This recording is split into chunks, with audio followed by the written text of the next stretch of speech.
existential. Communist China is actively working to replace the United States as the world's dominant superpower. China uses coercive military, economic, and influence operations, short of war, to shape a world favorable to its interests and hostile to ours. These methods include the biggest peacetime military buildup in history, rapidly expanding its nuclear forces, providing critical assistance to help Russia withstand U.S. sanctions, obscuring its role in accelerating the spread of COVID-19 beyond Wuhan, turning a blind eye to Chinese companies that enable the production of fentanyl flooding into the United States, and putting space weapons on orbit, among other tactics. Iran, despite setbacks inflicted on its so-called axis of resistance by Israel over the last year, still aims to destroy what it calls the little Satan, the state of Israel, and what it calls the great Satan, the United States. It continues to arm Yemeni rebels to attack global shipping, though these outlaws have suffered terrible losses over the last 2 weeks thanks to decisive action by President Trump and our brave troops. I commend the President, Mike Waltz, Pete Hegseth, and his entire national security team for these actions. Iran also continues its decades-long effort to develop surrogate networks inside the United States to threaten U.S. citizens. Furthermore, Iran's nuclear program continues apace. It's actively developing multiple space launch vehicles, which are little more than flimsy cover for an intercontinental ballistic missile program that could hit the United States in a matter of years. But all this will soon come to an end. The supreme leader of Iran now faces a stark choice, thanks to President Trump. The supreme leader can fully dismantle his nuclear program, or he can have it dismantled for him. Finally, today's report also acknowledges that illicit drug production endangers the health and safety of millions of Americans. For the first time, the annual threat assessment lists foreign illicit drug actors as the very first threat to our country. As the report highlights, Mexican-based cartels using precursors produced in China continue to smuggle fentanyl and synthetic opioids into the United States. Last year alone, these deadly drugs tragically killed more than 52,000 Americans, more than the number killed in attacks by foreign terrorists or foreign nations. Given these threats, we have to ask, are our intelligence agencies well postured against these threats? I'm afraid the answer is no, at least not yet. As the world became more dangerous in recent years, our intelligence agencies got more politicized, more bureaucratic, and more focused on promulgating opinions rather than gathering facts. As a result of these misplaced priorities, we've been caught off guard and left in the dark too often. I know that all of you agree that the core mission of the intelligence community is to steal our adversaries' secrets and convey them to policymakers to protect the United States. At the same time, it's not the role of intelligence agencies to make policy, to justify presidential action, or to operate like other federal agencies. After years of drift, the intelligence community must recommit to its core mission of collecting clandestine intelligence from adversaries whose main objective is to destroy our nation and our way of life. The reason is not that our intelligence community lacks dedicated patriots who show up to work every day to protect the American people. On the contrary, it has an abundance of them. The reasons are a misuse of resources, bureaucratic bloat, a default to play it safe, and a past administration that prioritized social engineering over espionage. Coupled with recent failures, the finding in today's Worldwide Threat Report should be a wake-up call to all of us to get our house in order. The status quo is proving inadequate to provide the President and Congress with the intelligence needed to protect the American people. As more storms gather, America's intelligence capabilities require urgent reform and revitalization. As the chairman of this committee, I look forward to working with each of you to strengthen America's intelligence edge and refocus our intelligence community on its core mission, stealing secrets. The American people deserve nothing less. We've assembled an impressive team to get this done, and I look forward to hearing your comments. Now I recognize the Vice Chairman for opening remarks. Well, thank you, Mr. Chairman, and good morning, everybody. I want to thank all the witnesses for being here. I got to say, I've been on the committee now for 14 years, and this year's assessment is clearly one of the most complicated and challenging in my tenure on the committee. And I want to get into that in a moment, but I want to first of all address the recent story that has broken in the news. Yesterday, we stunningly learned that senior members of this administration, and according to reports, two of our witnesses here today were members of a group chat that discussed highly sensitive and likely classified information that supposedly even included weapons packages, targets, and timing, and included the name of an active CIA agent. Putting aside for a moment that classified information should never be discussed over an unclassified system, it's also just mind-boggling to me that all these senior folks were on this line and nobody bothered to even check Security Hygiene 101. Who are all the names? Who are they? Well, it apparently included a journalist. And no matter how much the Secretary of Defense or others want to disparage him, this journalist had at least the ethics to not report, I think, everything he heard. Question I raise is like, everybody on this committee gets briefed on security protocols. We're told you don't make calls outside of SCIFs of this kind of classified nature. We don't know, and I'm going to ask, obviously. Director Gabbard is the executive in charge of all, keeping our secrets safe. Were these government devices? Were they personal devices? Had the devices been collected to make sure there's no malware? There's plenty of declassified information that shows that our adversaries, China and Russia, are trying to break in to encrypted systems like Signal. I can just say this, if this was the case of a military officer or an intelligence officer and they had this kind of behavior, they would be fired. I think this is one more example of the kind of sloppy, careless, incompetent behavior, particularly towards classified information, that this is not a one-off or a first-time error. Let me take a couple minutes and review some of the other reckless choices that this administration has made regarding our national security. We all recall, it seems like it wasn't that long ago, but less than 2 months ago, in the first 2 weeks, the administration canceled all U.S. foreign assistance. Now, some may say, how bad can that be? It's foreign assistance. Well, U.S. foreign assistance paid for the units in Ukraine that provide air defense to civilian cities being attacked by Russia. Foreign assistance paid for guarding camps in Syria where ISIS fighters are detained. Foreign assistance paid for programs abroad that ensure that diseases like Ebola don't come home. And until recently, it paid for the construction of a railway in Africa that would have helped given the United States much needed access to critical minerals in Congo. Now that project, China's going to try to finance it.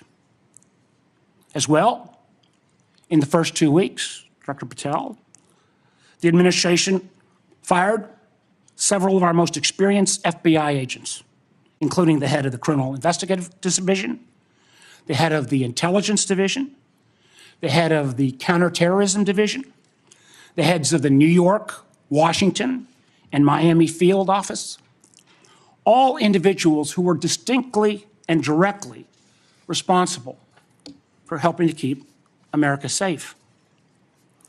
The irony in a little bit was the recently dismissed head of the Counterterrorism Division was involved in disrupting the ISIS attacks planned for Oklahoma City and Philadelphia, and helped lead the effort to bring to justice the key planner of the Abbey Gate bombing in Afghanistan that killed 13 U.S. servicemen and 150 civilians. That very Abbey Gate effort was actually praised by the president in his State of the Union address. Yet the response, the administration's response to these agents, I believe, good works and years of service, was to force these folks out. It's hard to imagine how that makes our country safer. Nor can I understand how Americans are made more secure by firing more than 300 staff at the National Nuclear Security Administration, including those responsible for overseeing the security and safety of the nuclear stockpile. Or by ousting 130 employees at CISA, the agency directly responsible for trying to take on China's Salt Typhoon attack. Again, after Salt Typhoon, I would have thought folks on that group chat might have thought twice. Or how we made safer by sacking 1,000 employees at the CDC and NIH who are actually directly working on trying to keep our country safe from disease. Or by pushing out hundreds of intelligence officers.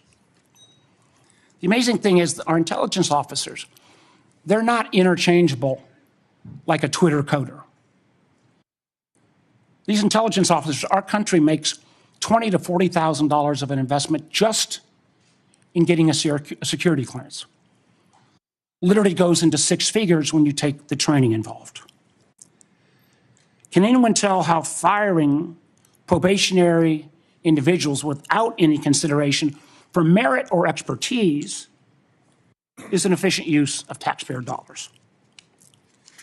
And just to make clear that yesterday's story in The Atlantic was not this rookie one-off, it's a pattern. I want to acknowledge Director Radcliffe was not here in his position when this took place. But again, earlier in the administration, when a non-classified network was used, thereby exposing literally hundreds of CIA officers' identities, those folks can't go into the field now. How does that make our government more efficient?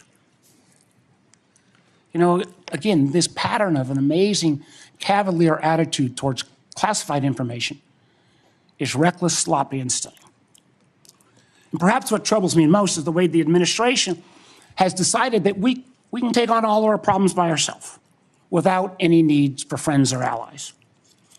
I agree that we've got to put America's priorities first. But America first cannot mean America alone.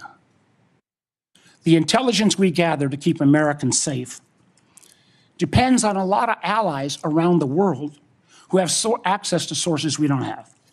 That sharing of information saves lives, and it's not hypothetical. We all remember it because it was declassified last year when Austria worked with our community to make sure to expose a plot against Taylor Swift in Vienna. That could have killed literally hundreds of individuals. However, these relationships are not built in stone. They're not dictated by law. Things like the Five Eyes are based on trust, built on decades. But so often that trust is now breaking literally overnight. Yet suddenly, and for no reason that I can understand, the United States is starting to act like our adversaries are our friends, voting in the UN with Russia, Belarus, and North Korea. That's a rogues gallery if you've ever heard of them. Treating our allies like adversaries, whether it's threats to take over Greenland or over the Panama Canal, destructive trade war with Canada, or literally threatening to kick Canada out of the Five Eyes. I feel our credibility is being enormously undermined with our allies, who I believe, and I think most of us on this committee, regardless of party, believes makes our country safer and stronger. But how can our allies ever trust us as the kind of partner we used to be when we, without consultation or notice, for example, stop sharing information to Ukraine in its war for survival against Russia? Or how can our allies not only not trust our government, but potentially not our businesses with such arbitrary political decisions. Let me give you a few examples. As a result of a lot of work from this committee and others in Congress, we made sure America's commercial space industry is second to none. From space to launch to commercial sensing and communications, the United States has taken a record lead. Yet overnight, this administration called into question the reliability of American commercial tech industry when Maxar and other commercial space companies were directed to stop sharing intelligence with Ukraine. I got to tell you, I've been a business guy, I can't say longer than being an elected official, but pretty close.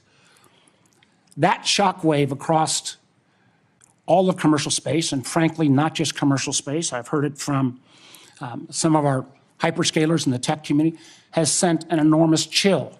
Who's going to hire an American commercial space company, government or foreign business, with the ability to have that taken down so arbitrarily?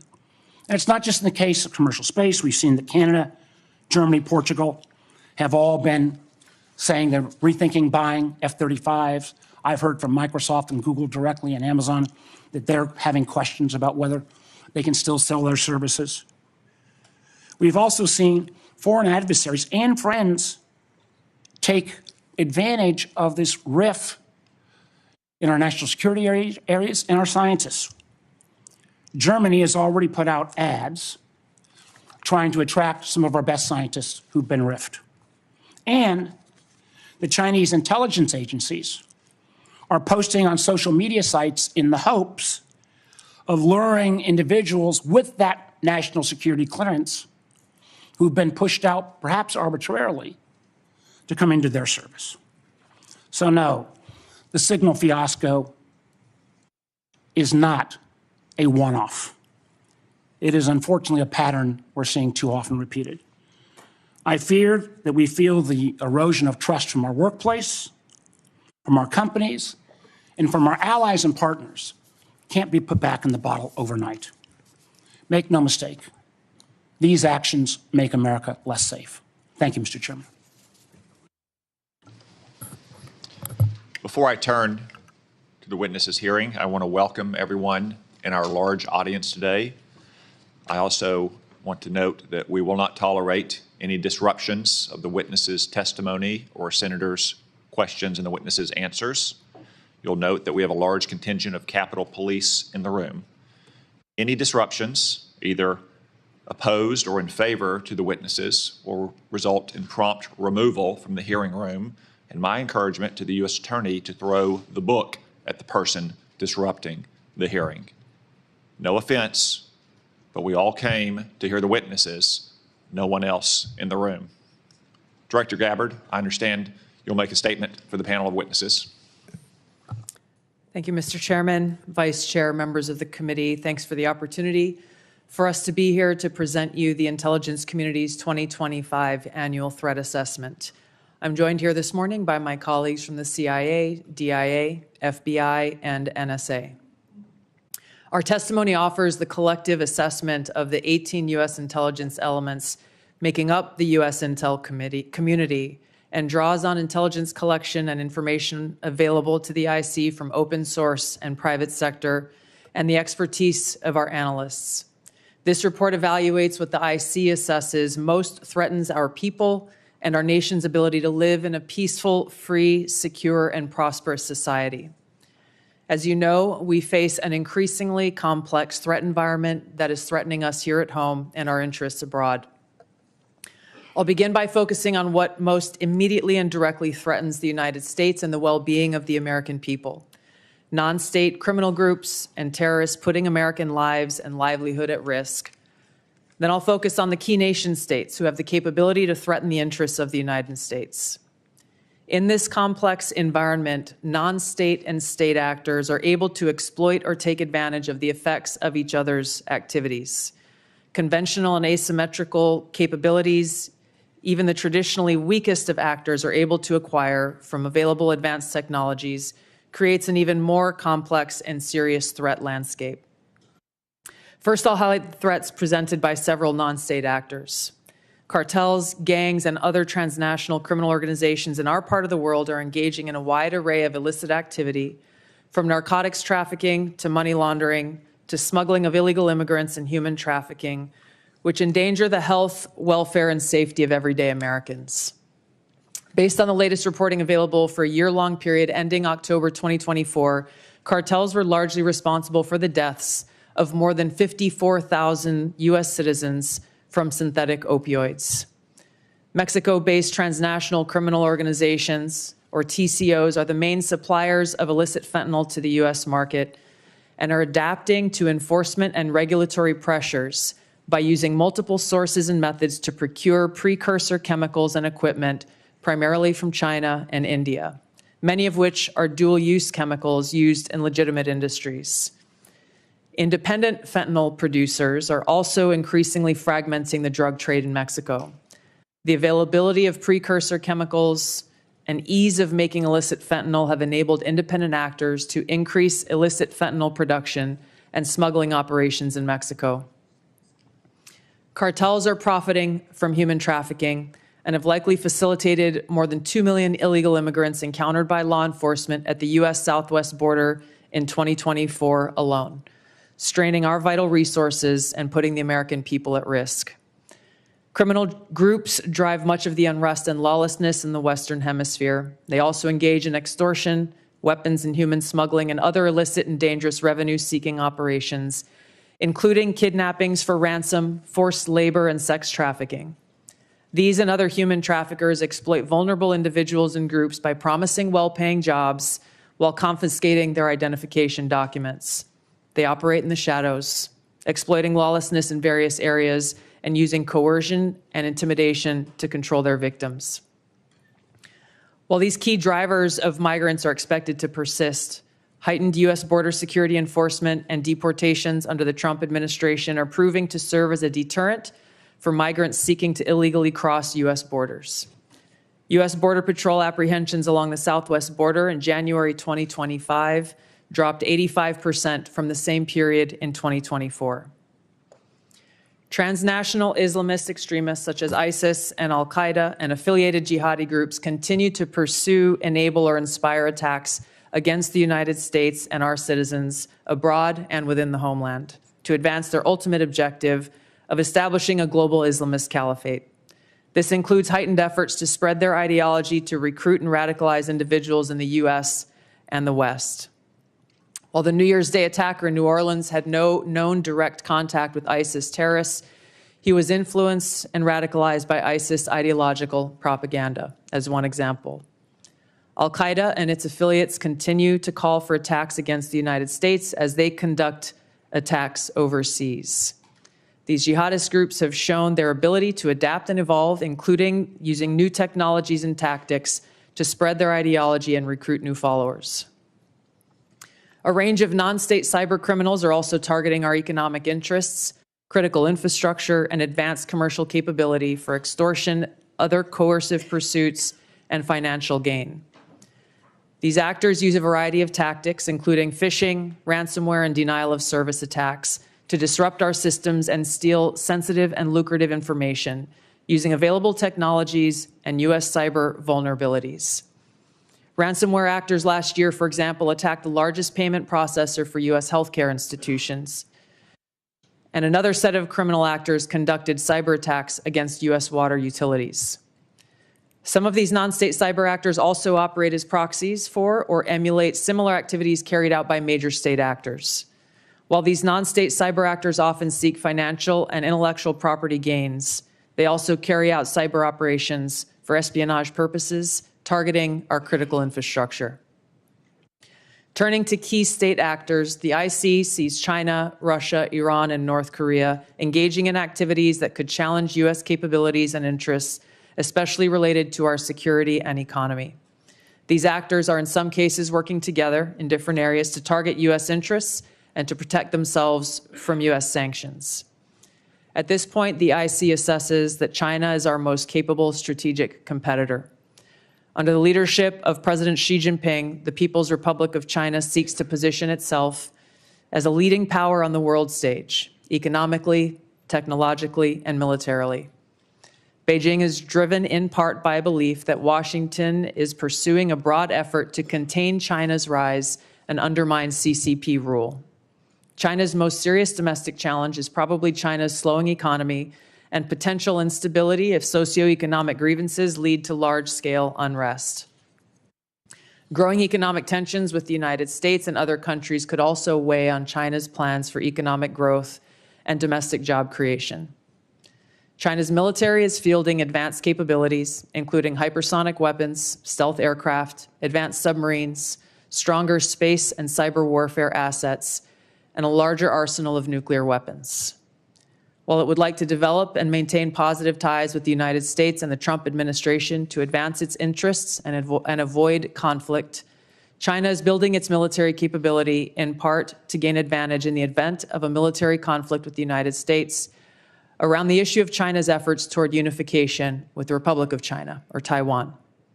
China's military is also expanding its presence in the Asia-Pacific region with a focus on disputed territorial claims in both the East China and South China Seas.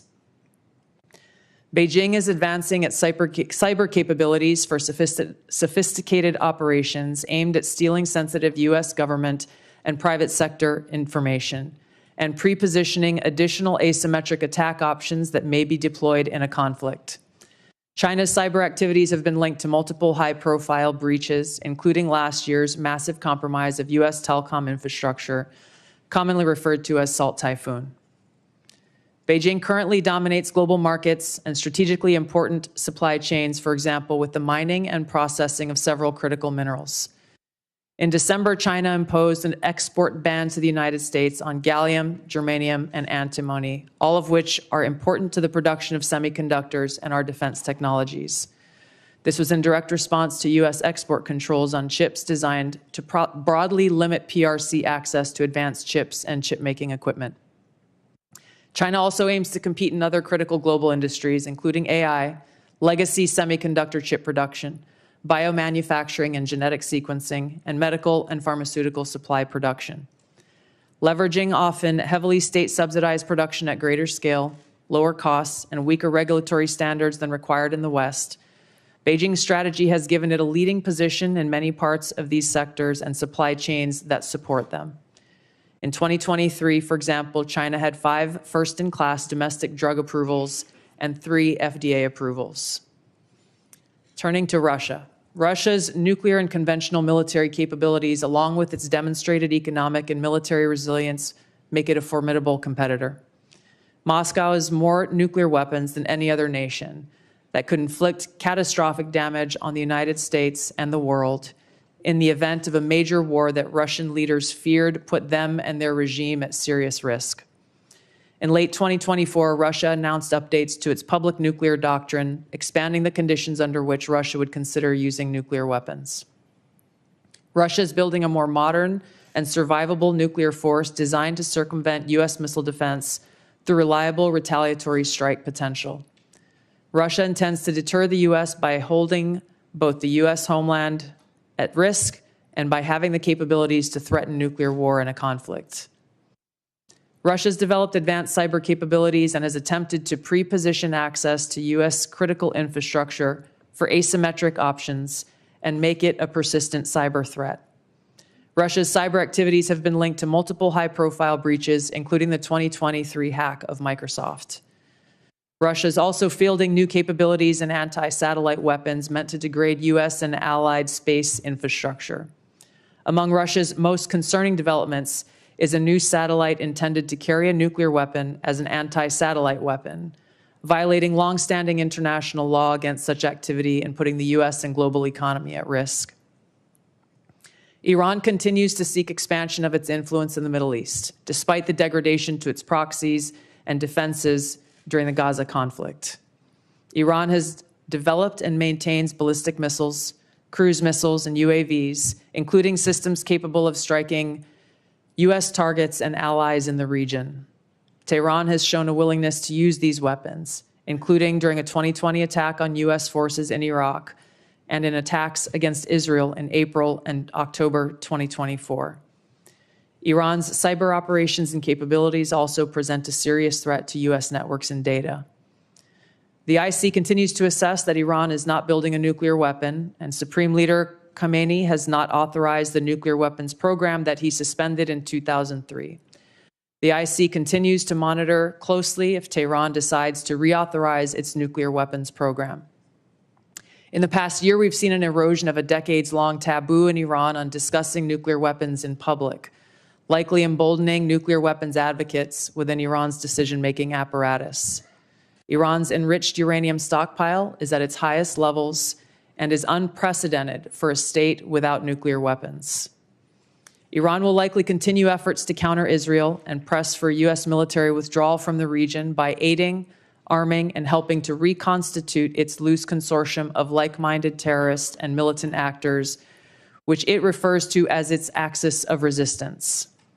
Although weakened, this collection of actors still presents a wide range of threats, including to Israel's population, U.S. forces deployed in Iraq and Syria, and to U.S. and international military and commercial shipping and transit. North Korean leader Kim Jong-un is pursuing stronger strategic and conventional capabilities that can target U.S. forces and allies in the region, as well as the U.S. homeland, to bolster North Korea's leverage and stature, defend its regime, and achieve at least tacit recognition as a nuclear weapons power. Kim's recently cemented strategic partnership with Russia supports these goals by providing him greater financial, military, and diplomatic support, reduced reliance on China, and providing North Korean forces and weapons systems authentic warfighting experience. Kim views his strategic weapons advances since 2019, its deepening ties with Russia, and North Korea's economic durability is strengthening his negotiating position against Washington's demands for denuclearization and lessening his need for sanctions relief. North Korea is probably prepared to conduct another nuclear test on short notice and continues to flight test its ICBMs to demonstrate their increasing capabilities as leverage in future negotiations. Since 2022, China, Russia, Iran, and North Korea have grown closer. Removing the accelerant of the war in Ukraine is unlikely to revert these bilateral relationships to a pre-war 2021 baseline, leaving room for new strategic priorities and world events to create new incentives or challenges to their currently high levels of cooperation. Russia has been a catalyst for much of this expanded cooperation, driven heavily by the support it has needed for its war effort against Ukraine, including protection from U.S. and Western sanctions. In addition to its exchange of military and other resource capabilities with North Korea, Russia has relied more heavily on China's financial and defense industry backing, and also has increased combined military exercises with China to signal shared fortitude against the United States and U.S. allies in the Asia-Pacific region. With Iran, Russia has also expanded financial ties to mitigate sanctions. Iran has become a critical military supplier to Russia, especially of UAVs, in exchange for Russian technical support for Iranian weapons, intelligence, and advanced cyber capabilities. In conclusion, the threats that we see to U.S. national security are both complex and multifaceted and put the lives, safety, and well-being of the American people at serious risk. As the heads of the American people's intelligence community, we will continue to provide the President, Congress, and our warfighters with timely, unbiased, relevant intelligence to keep the United States secure, free, prosperous, and at peace. To the American people specifically, our intelligence community exists to serve you and to ensure your safety, security, and freedom. Thank you. Thank you, Director Gabbard. As I mentioned in my opening remarks, the annual threat assessment for the first time lists cartels and traffickers as the very first threat. Director Patel, I'm pleased to say that the FBI's Little Rock field office has been doing its part in addressing this threat. The field office, along with other federal, state, and local law enforcement agencies, have arrested nearly 300 immigrants in my state in 2025 so far. Could you provide some color about the nature of the threat these illegal immigrants have posed, not just to Arkansas, but our nation, perhaps including some of the details of the horrific offenses they've committed against the American people? Thank you, Mr. Chairman. Mr. Vice Chairman. The witness will suspend. The greatest threat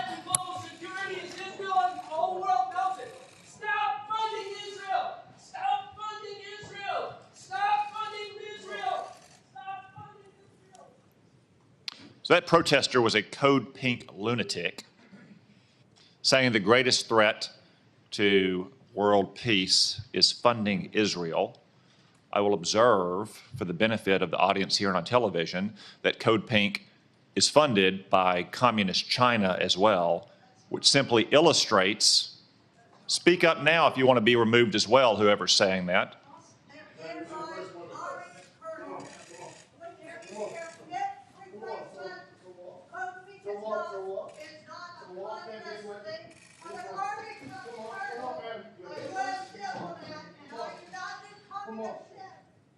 If anyone else would like to join them, speak now, please, so we don't have any more disruptions.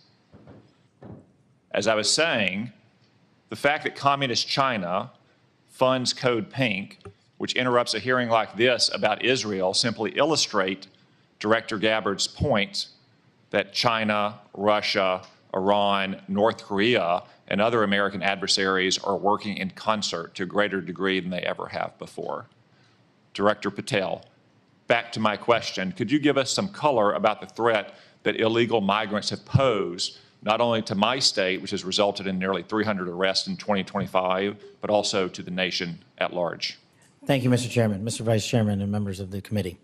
I appreciate the time to address you all. Specifically to Arkansas, Senator, the priorities at the FBI, which I identified during my confirmation hearing and since, is attacking violent crime along with national security. And every single state in this country is a border state. Arkansas is no exception. Allow me to highlight the work of the men and women in the FBI and state and local law enforcement in the state of Arkansas. Since February 5th alone, we've had 220 illegal immigrants arrested on charges varying from violent offenses, weapons offenses, narcotics offenses, and serious violent felonies. 253 separate individuals have been charged related to those offenses. And here's something I want the American people to hear about narcotics and countering narcotics. Thousands of pounds of narcotics were seized in these 3 weeks in the state of Arkansas. Thousands, worth tens of millions of dollars. Everything from fentanyl to meth to cocaine to heroin to marijuana and more. And also including manufactured drugs. The FBI does have the biggest footprint in Arkansas, but we could not achieve this mission without our state and local law enforcement partners, which has been one of the priorities since I took the helm at the FBI. They provide the greatest ground level intelligence to conduct these operations in Arkansas and in every single state across the union. Since February 5th, we've assisted with the arrest of hundreds of criminals and illegals throughout your state, and that was just a 3-week operation. Prior to that, Senator, there was a bust of 17 federal indictments relating to a meth lab in the state of Arkansas in the southwest corner of your state. All of those individuals are now facing prosecution for hundreds of pounds of illegal opioids, guns, and other illicit material. So we will continue to do that work. We will work it 7 days a week, 365 days a year, not just in your state, Mr. Chairman, but in every state. Thank you, Director Patel. As Director Gabbard highlighted from the annual threat report, Director Ratcliffe, many, if not most, of the chemical precursors for deadly fentanyl produced by Mexican drug cartels originates in China. China, of course, is a techno-totalitarian police state. They have technology to monitor their own people that Soviet Russia could have only imagined. Is there any reason, Director Ratcliffe, to believe that China could not monitor and crack down on this flow of chemical precursors to Mexico if it chose to do so? Thank you, Senator, for the question. No, there's nothing that prevent China, the People's Republic of China, from cracking down on fentanyl precursors. As you well know, Senator, one of the reasons that they don't is that there are more than 600 PRC-related companies that produce those precursor chemicals in an industry that generates $1.5 trillion. That is one of the reasons that we see that Chinese efforts to affect the fentanyl precursors are really limited in nature and intermittent in nature, and not a dedicated effort to enforce their own laws and regulations to crack down on this. Thank you, Director Ratcliffe. I have many more questions I could ask, but I'm going to try to lead by example and stay within the 5-minute limit for the benefit of senators. I remind everyone there is a vote scheduled at noon. I hope to finish the open portion of this hearing before that vote closes, after which time we'll move to the closed portion. The Vice Chairman. Thank you, Mr. Chairman. I'll be happy to take your extra 13 seconds, but I want to go back to what I addressed at the outset. I mean, this was not only sloppy, it not only violated all procedures, but if this information had gotten out, American lives could have been lost.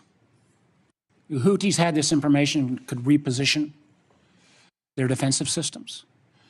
So I want to get a little more information about this. Director Gabbard, did you participate in the group chat with Secretary of Defense and other Trump senior officials discussing the Yemen war plans? Senator, I don't want to get into the specifics. Ma'am, were you on? You're not going to be willing to address? So you're not, are you denying? Matt, will you answer my question, ma'am? You were not TG on this group chat? I'm not going to get into the specifics. So you refuse to acknowledge whether you were on this group chat? Senator, I'm not going to get into the specifics. Why are you going to get into the specifics? Is it because it's all classified? Because this is currently under review by the National Security Because Council. it's all classified? If it's not classified, share the text now. As the White House previously Is it classified stated, or non-classified information on this text? I can confirm. Director Radcliffe, were you on the group chat? Senator, I was on a signal messaging group. So you were the John Ratcliffe on that chat? I was. Thank you, thank you.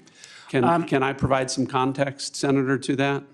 Yes, but I've got a series of questions. Well, Director, but I think it's important because at the outset, you made a couple of comments about signal messaging using encrypted apps. So that we're clear, one of the first things that happened when I was confirmed as CIA director was signal was loaded onto my computer at the CIA, as it is for most CIA officers. One of the things that I was briefed on very early, Senator, was by the CIA records management folks about the use of signal as a permissible work use. It is. That is a practice that preceded the current administration to the Biden administration. Director Ratcliffe, I've got a series of questions. If you're making the statement, the statement, the signal is a secure channel. No, can I answer that? It is. I've got a series end-to-end encryption. So it is. finish, I understand encryption. It is permissible to use to communicate and coordinate for work purposes, provided, Senator, that any decisions that are made are also recorded through formal channels. Right. So those were procedures that were implemented. My staff implemented those processes, followed those processes, complied with those processes, and finally, just please. So my communications, to be clear, in a signal message group were entirely permissible and lawful and did not include classified information. Well, we will make that determination, because if it's not classified, share the text with the committee. Let me go on. Director Gabbard, you are the security executive and set access guidelines for classified information. Did you contact the defense secretary or others after this specific military planning was put out and say, hey, we should be doing this in a SCIF? There was no classified material that was shared in that. So then if there was no classified material, share it with the committee. You can't have it both ways. These are important jobs. This is our national security. Bobbing and weaving and trying to, filibuster your answer. So please answer the question. If this was Director Gabbard, if this was a rank and file intelligence officer who did this kind of careless behavior, what would you do with them? Senator, I'll reiterate that there was no classified material that was shared in that. Ma'am, if there's no classified materials, share. And then if there's no classified materials, then you can't even answer the question whether you're on the chat. This is strangely familiar, and I think my colleagues will remember, when you couldn't answer the question, is Edward Snowden a traitor? Ma'am, I have serious doubts about anyway. Director Gabbard, I'm going to give you this. Tweeted just 11 days ago, and I'm quoting you. Any unauthorized release of classified information is a violation of the law and will be treated as such. So if this information is classified, what are you going to do? Senator, 2 points here. First of all, there's a difference between inadvertent release versus Careless and sloppy. malicious leaks of classified information. The second point is there was no classified information that was on Then this this signal committee group should get chat. that information. Director And the Patel, National Security Director Council Patel, is my time's about out, how and I'm this going to use occurred. my 12 seconds that the chairman gave me. Director Patel, has the FBI launched any investigation of this? Senator, I was just briefed about it late last night, this morning. I don't have an update. I would like to get an answer by the end of the day.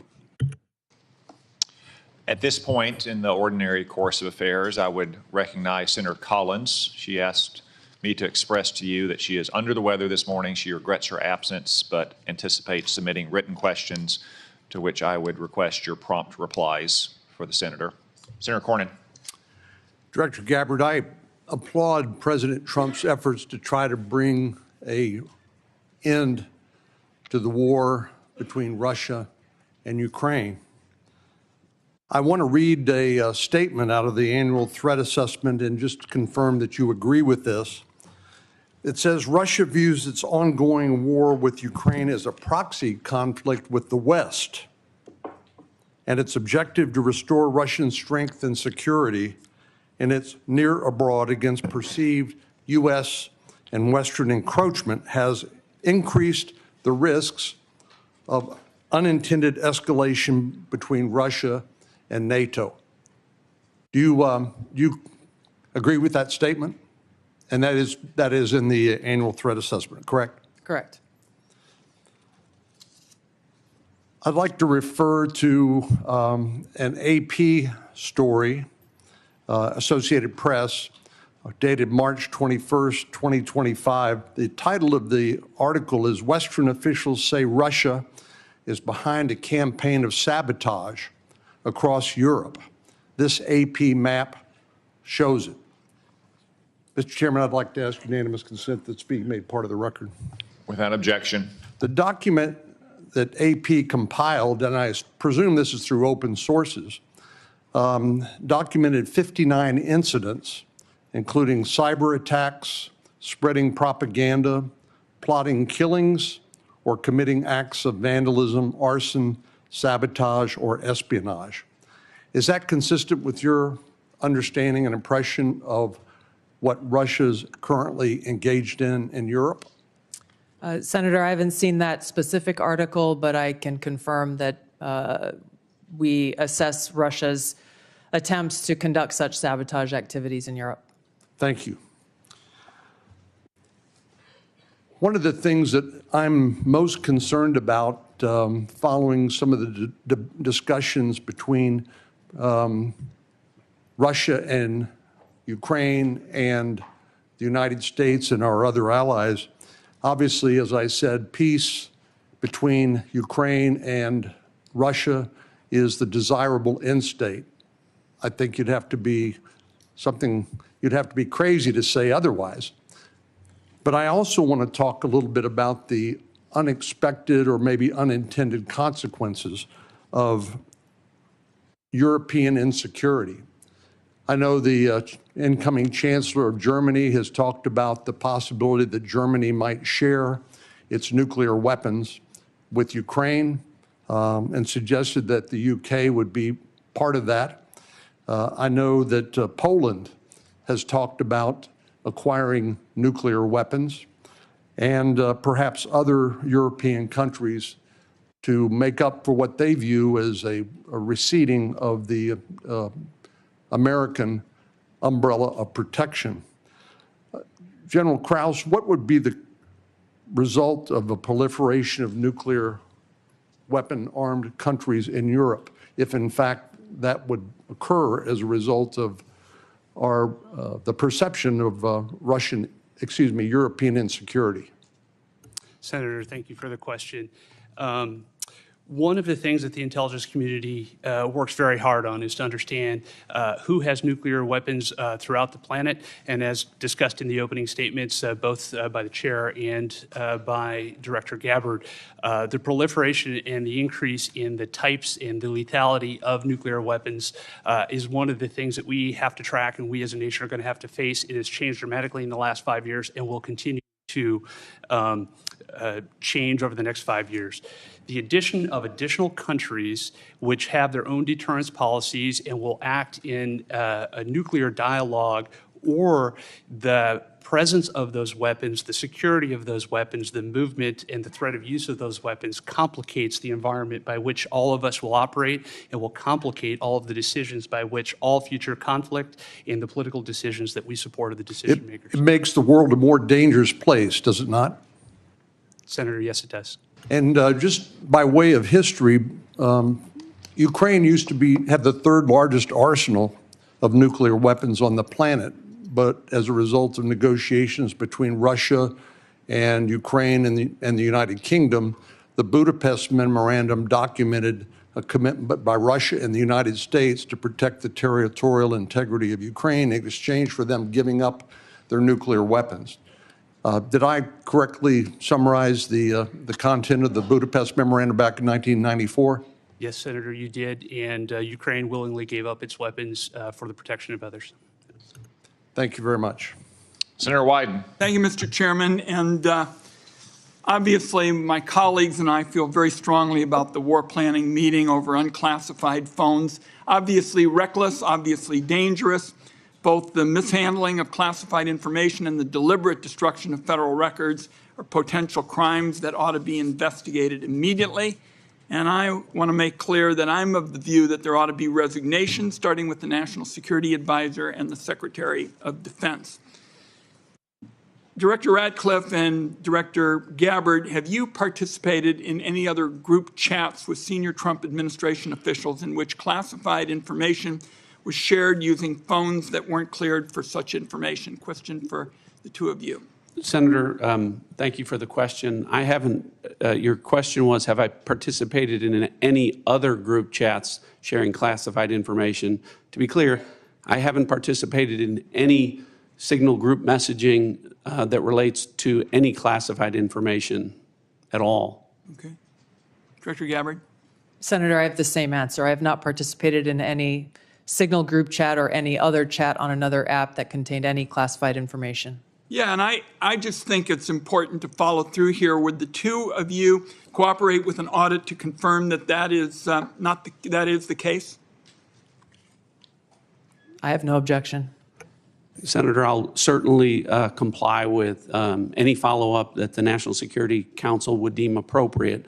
But again, to be clear, the use of signal message end-to-end encryption applications is permissible and was, in this case, used permissibly, at least to my understanding, and in a lawful manner. The seriousness of this is so clear. That's why I want to have an audit, and both of you gave me an answer indicating that you would be open to that, and I appreciate it. Director Patel, you weren't in this particular group chat, but have you participated in any chats on unclassified phones with other administration officials relating to national security?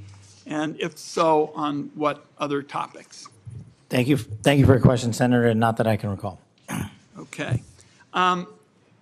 Question I have for you, Director Gabbard, involves this question of Elon Musk wasn't going to see the military's China war plans because he said he, quote, has business in China and he would be susceptible perhaps to that. That was his comment. So as DNI, you're responsible for security clearance policies across the government.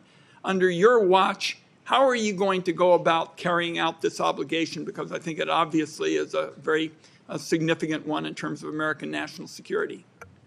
Thank you, Senator. As you know, the Office of the Director of National Intelligence provides oversight over these different 18 intelligence elements. Leaders within those elements are empowered with that responsibility to uphold the trust that the American people have placed in them. In this example that you've cited, both Secretary Hegseth as well as President Trump completely denied the assertion that Elon Musk was going to receive any kind of classified war plan brief pertaining to China or any other country. So on the question of whether the president has the prerogative to get clearances is really the area that I want to touch on, because you're formally responsible for security clearance policies, and that's why I'm asking about it. So can a president decide who gets the clearance? Yes. So what about your role? You're formally responsible for security clearance policies. That is also true. So how do we resolve it? President just gets his way. The elected president and commander-in-chief has the authority to provide a security clearance to those who he deems necessary. Mr. Chairman, and to the ranking member, I think we have to have a further discussion on this and figure out what the ground rules, are. I think it's clear what the director says. I just think we need more clarity, because I think you have the formal responsibility for security clearances, and now we've heard that this somehow is going to be the president's project, and I think we ought to have further discussions. Thank you, Mr. Chairman. Senator Langford. Mr. Chairman, thank you. Thank you to all of you, your service to the country. It matters. There are a lot of citizens of our country right now that have much greater security in their life because of the work that you do and the people that are working around you do. So I just want to say I appreciate that. For the folks in Oklahoma, they would definitely want me to be able to say thank you for your service. Let me ask a couple of questions on this. Director Gabbard, let me start with you on this. Iran has been listed as one of the top sponsors of terrorism for a very long time. They are the primary armors of Hezbollah, of Hamas, of the Houthis. They're arming the Russians to be able to kill Ukrainians. They continue to be able to destabilize the region. And just in the recent days, when many nations in the Gulf region have talked about how to provide greater stability, Iranian leadership stepped out and made very clear statements. They want a one-state solution for Israel, and it's to drive out all Jews. So this continues to be an issue not just for the region, but for Americans in particular. So my question is on this is the sanctions and the effect of sanctions, what we know about the Iranian response. Under the Biden administration, those sanctions will turn down, where, quite frankly, Iran has been able to sell $90 billion in oil on the global market to be able to rearm itself and all the others around the region. Now sanctions are now going back on to Iran again. What do we know about the effect of those sanctions? Thank you, Senator, for the question. These sanctions have just begun to be reinstated, so the full effects have not yet borne fruit. But the message that the president has sent with his maximum pressure campaign is certainly heard. As the chairman mentioned in his opening remarks, President Trump recently sent a letter to the leader of Iran expressing his interest in direct talks in order to try to de-escalate and to prevent war, prevent Iran from gaining a nuclear weapon, but also stated that there would be military consequences if there was no direct negotiations. So President Trump is continuing to carry out his vision and mission of peace through strength, acting in the best interests of the American people. We will see what choices are made from here. Okay, thank you. Director Patel, during the last administration and the very open border policy that they had, we had some years, including 2022 and 2023, where there were 70,000 individuals that were released into the country that were identified as special interest aliens. This is something this committee and the Homeland Security Committee tried over and over again to get details on. The Biden administration was unwilling to be able to share any of the details on the special interest aliens, led to a great amount of frustration. The comment came often back to us is that FBI is going to track all these individuals and to be able to identify them, even though it was 70,000 a year that were coming into the country. You just walked into this position and trying to get your feet on the ground in so many different issues that are outstanding on that. I raised to you the issue of individuals that are currently illegally present in the country going through a process, but are listed as special interest aliens. By definition from the administration, those are individuals that we don't know their level of risk, but they're considered a national security risk, but we don't know anything else about them from there. So how are you trying to get on top of the number of people that are criminal aliens in the country, but also these special interest aliens that come from terrorist areas? Thank you, Senator. Appreciate your question. As far as the FBI is concerned, you hit on it. Criminal. So we are focused across our interagency partners at DHS, ICE, CBP, CISA, and elsewhere to identify through our information sharing networks that we have stood up with state and local law enforcement to provide us the details on any criminal evidence relating to any of the individuals you highlighted. And if there's a nexus there, a case will be opened, excuse me, by the line agents who predicated lawful and factual basis to do so. And we will further refer that matter to the Department of Justice for prosecution. We are reviewing all of these cases anew, and we will report back to you, Senator, with some fidelity on the outcome of that process. Okay, thank you. Are you getting good feedback from social media technology companies and cooperation from them on illegal activities that are promoted on their site? All the different sites have rules and standards for what can and can't be done on that. But for instance, in the border areas, many of the sites are allowing child trafficking, or they're allowing basically the hiring of Americans to come be drivers and such, and they know this is being circumvented. Are they working with you on that to be able to take illegal content off their sites? Thank you, Senator. And we have engaged directly at the top levels of all the private sector software communities and social media companies, and they have been very helpful because they have been told that this is a priority for me at the FBI to work with them because they have so much information to share back with us. Now, that's, of course, just on the public systems. We're not talking about the dark net. Thank you. Thank you, Mr. Chairman. Senator Heinrich. Thank you, Chairman. Director Ratcliffe, I want to start with you. Who determined that the content of this discussion on Signal was not classified?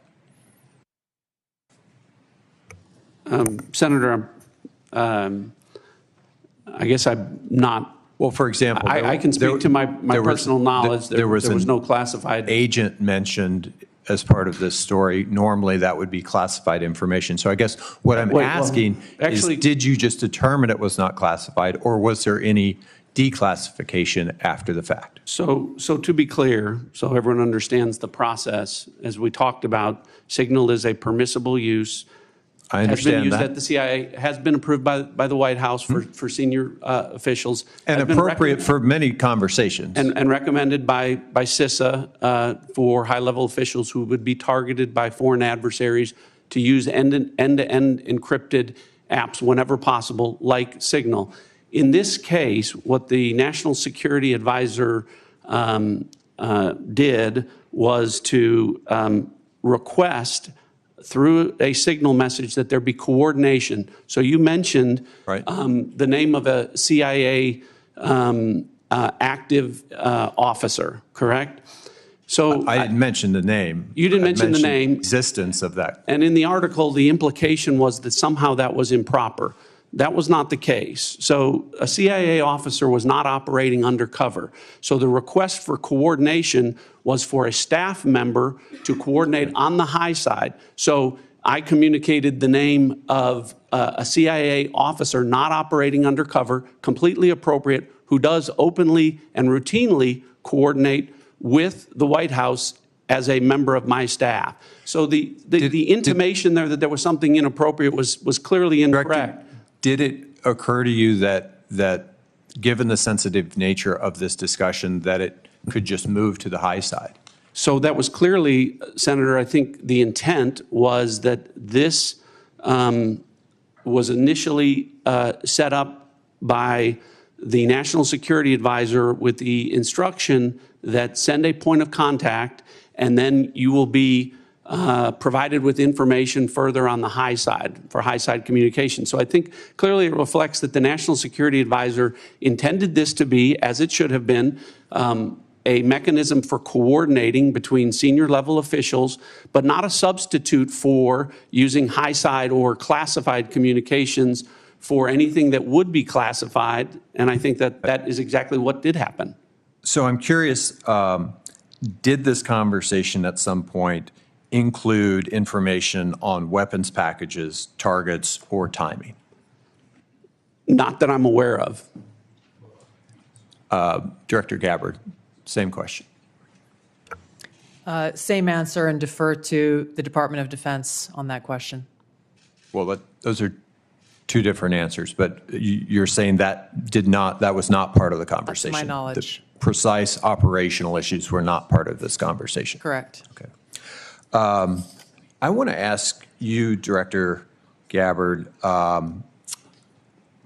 something on a very different track here, which is I very much agree with the conclusion of the ATA that foreign illicit drug actors are a major threat in the United States, and many of you have spoken to this today. Is the IC wrong in its omission of Canada as a source of illicit fentanyl in the ATA? I was surprised, given some of the rhetoric, that there is no mention of Canada in the ATA. Senator, the focus in my opening and the ATA was really to focus on the most extreme threats in that area. And our assessment is that the most extreme threat related to fentanyl continues to come from and through Mexico. So the president has stated that the fentanyl coming through Canada is massive, and actually said it was an unusual and extraordinary threat. And that was the language that was used to justify putting tariffs on Canada. I'm just trying to reconcile those two issues. Is it an unusual and extraordinary threat, or is it a minor threat that doesn't even merit mention in the annual threat assessment? Senator, I don't have the numbers related to Canada in front of me at this time. I'd like to get back to you on the specifics of that answer. It's less than 1% of the fentanyl that we are able to interdict. But if you have different information, I would very much welcome that. Senator Budd.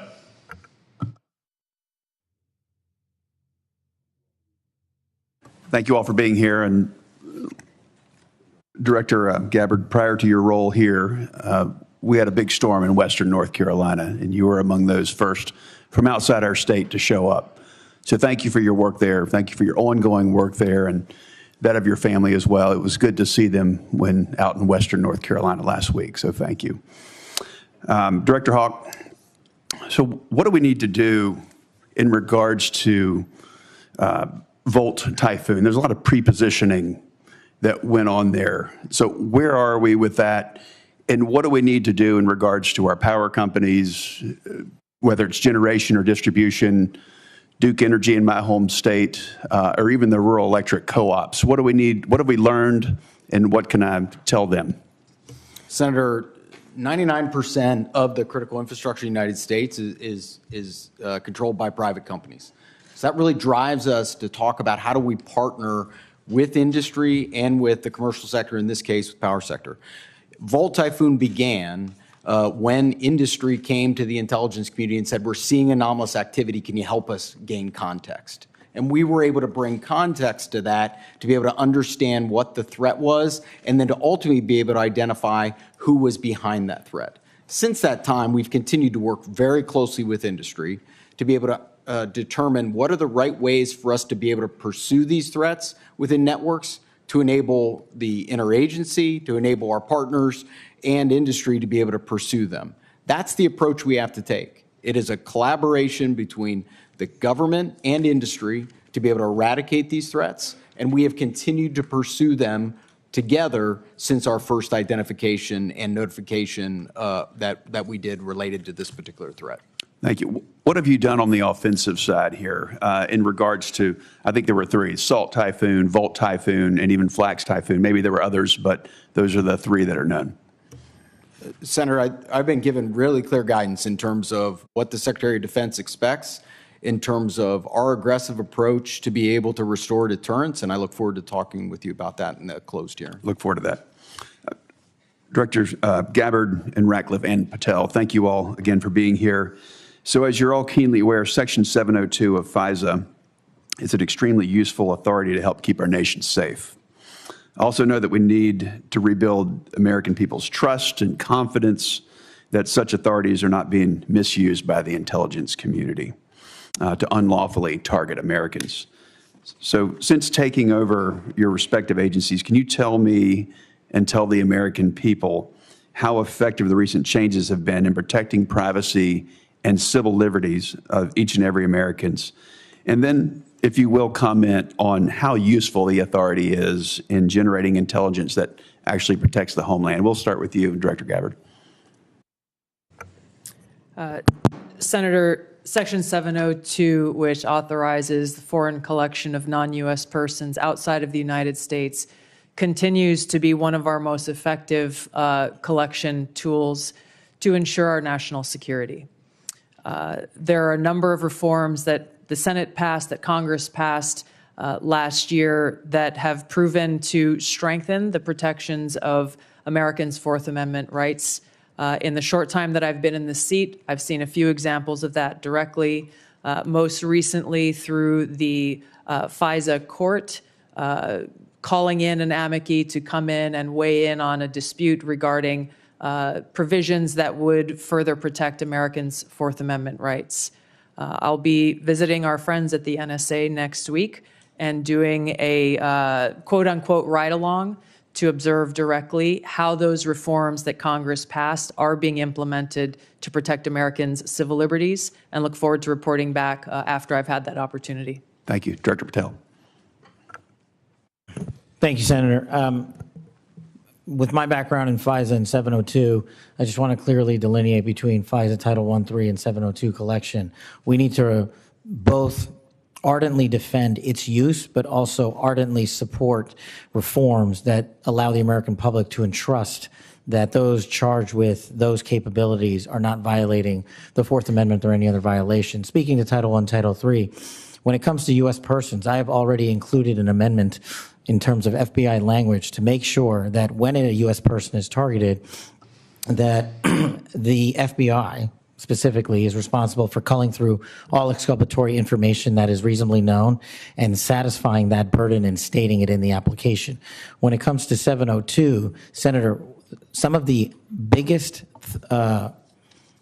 enterprise efforts we have had to thwart national security risk would not have occurred if 702 collection had gone dark. And the FBI continues to use that information to protect the homeland. We've had multiple takedowns in the last 6 months based on 702 and interagency collection processes, but we just need to ensure the American public, and I'm working with my team, that even in the 702 sphere, American citizens' information is protected. Thank you all. I look forward to the discussion in the closed session. Senator King. Thank you, Mr. Chairman. Director Gabbard, I didn't intend to get into the Jeffrey Goldberg story, but something you said has sort of puzzled me. According to open source reporting at 11:44 on the morning of March 15th, Secretary Hegseth put into this group text a detailed operation plan, including targets, the weapons we were going to be using, attack sequences, and timing. And yet you've testified that nothing in that chain was classified. Wouldn't that be classified? What if that had been made public that morning before the attack took place? Senator, I can attest to the fact that there were no classified or intelligence equities that were included in that chat group at any time. So, and I so defer, the attack sequencing and timing and weapons and targets you don't consider to should have been classified? I defer to the Secretary of Defense and the National Security Council on that question. Well, you're the head of you're the head of the intelligence community, and you're supposed to know about classifications. So your testimony very clearly today is that nothing was in that set of texts that were classified. I'll follow up on Senator Wyden's question. If that's the case, please release that whole text stream so that the public can have a view of what actually transpired on this discussion. It's hard for me to believe that targets and timing and weapons would not have been classified. Well, let me move on. You approved this report, this annual report, prepared by the Office of the Director of National Intelligence. Is this submitted to the White House routinely in anticipation of its public release? I don't know what you mean by submitted routinely. Was this report submitted to the White House before its release today? It was submitted to them once it was completed. I think probably around the same time it was sent to all of you. I want to move on. One note that surprised me, I've been on this committee now this is my 13th year. Every single one of these reports that we have had has mentioned global climate change as a significant national security threat, except this one. Has something happened? Has global climate change been solved? Why is that not in this report? And who made the decision that it should not be in the report when it's been in every one of the 11 prior reports? I can't speak to the decisions made previously, but this annual threat assessment has been focused very directly on the threats that we deem most critical to the United States and our national security. Obviously, we're aware of occurrences within the environment and how they may impact operations, but we're focused on the direct threats to Americans' safety, well-being, and security. How about how they will impact mass migration, famine, dislocation, political violence, which is the finding, by the way, of the 2019 annual threat assessment under the first Trump administration? You don't consider that a significant national security threat? For the intelligence community, being aware of the environment that we're operating in is a given. What I focused this annual threat assessment on, and the IC focused this threat assessment on, are the most extreme and critical direct threats to our national security. Let me ask a direct question. Who decided climate change should be left out of this report after it's been in the prior 11? Where was that decision I made? gave direction to our team at ODNI to focus on the most extreme and critical national security threats that we face. Your direction include no comments on climate change? Senator, as I said, I focused on the most extreme and direct national security threats. That's not a response to my question. That we face. Did you instruct that there be no finding in terms of climate change in this report? I don't recall giving that instruction. Final questions in a few short seconds that I have left. You all concede, and it's in the report repeatedly, about the cyber danger from China, from Russia, from Iran. Why then is the administration deconstructing CISA? 130 people fired. General Hawk talked about the importance of public-private cooperation. That section of CISA seems to have been disestablished. What possible policy reason is there for undermining CISA's relationship to the states with regard to elections and to the private sector with regard to cybersecurity when the cybersecurity threat is only growing? Anybody want to tackle that? I won't speak for all of my colleagues here, but I don't believe any of us have any insight into those specific staffing decisions that have been made. Well, let me ask you this question. You've all found, the report has found explicitly growing cyber threats, including to elections, from Russia, China, Iran. Do you believe that it's in the national interest to diminish our capacity to deal with those cyber issues? Yes or no? President Trump is focused on effects and making sure that the people that we have and the resources that we have are focused on our national security. He and his team recognize that more people doesn't necessarily always mean better effects. Those are some of the things that are driving the changes that we're seeing across the administration, is getting all of our agencies back and focused on their core mission. General Hawk, do you agree that? Sorry. Senator King, your time has expired. Time is up. Thank you. Senator Rounds. Thank you, Mr. Chairman. First of all, thank you to all of you for your service to our country. With regard to the issue surrounding Signal, I'm going to address it, but I'm going to address it in the closed session so that we can get more in depth into that issue. In the meantime, I want to direct my first question to Director Ratcliffe. As the debate continues in Washington regarding spectrum, what can you share in this unclassified setting regarding the critical nature of spectrum to national security interests generally? Thanks for the question, Senator.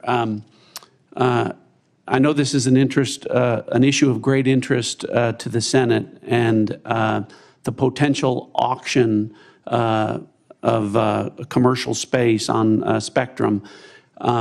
Those, as you correctly point out, the discussions about spectrum, I will start out by saying there are national security implications from such an auction were to take place to both the DOD and the IC.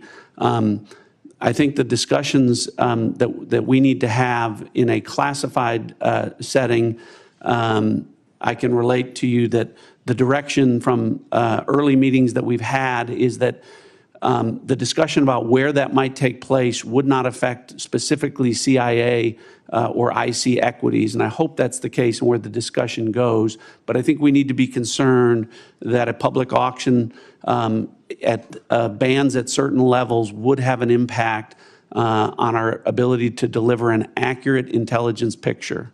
In other words, there are parts of the spectrum which simply cannot be shared with the commercial. That's correct. All right. Thank you. And we can talk about the specific reasons about why in a classified setting that would cause a diminishment of our ability to deliver a good threat picture to the commander-in-chief.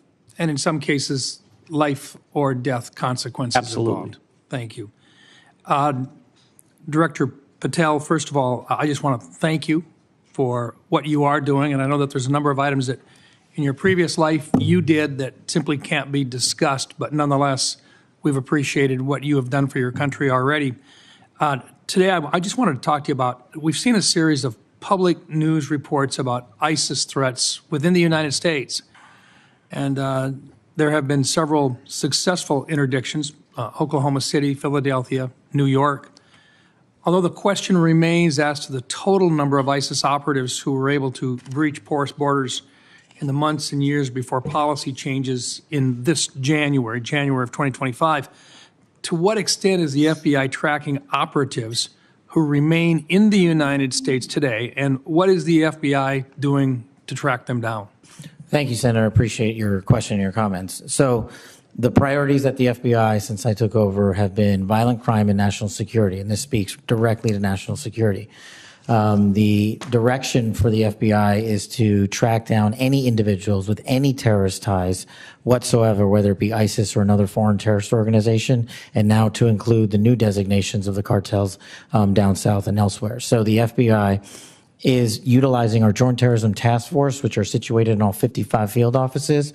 But the key to success there is our partnership with state and local law enforcement who have the ground level intelligence on some of these operatives. And as you've highlighted, we've already shut down numerous threats, and we've identified publicly where permissible these threats and individuals and where they're coming from. And I think the FBI is doing a very good job right now in collecting this information through our interagency process. And we will continue to thwart every bad actor affiliated with a terrorist organization or otherwise. Thank you.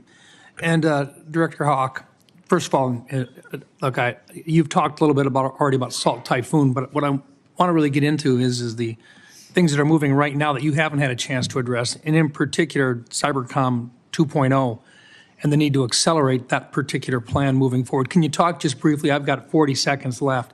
Talk to us a little bit about how critical 2.0 is in terms of countering the cyber activity that's going on through nefarious actors.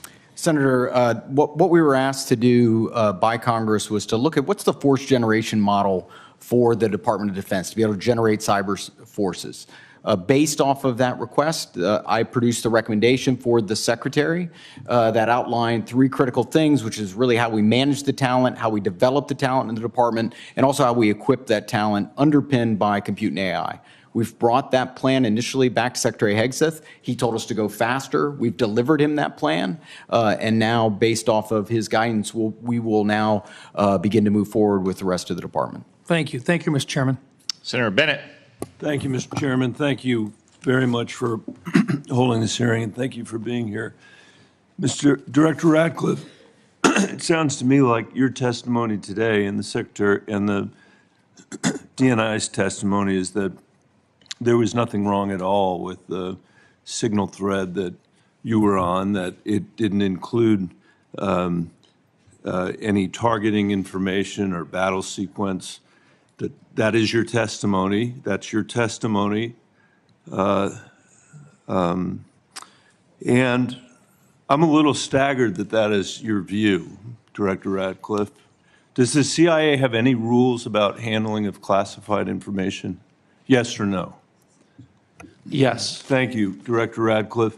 Do you agree, Secretary of Defense Pete Hegseth said this morning when asked by members of the press what had happened, he said this morning in Hawaii that Atlantic Editor-in-Chief Jeff Goldberg is a, quote, deceitful and highly discredited so-called journalist who's made a profession of providing hoaxes time and time again.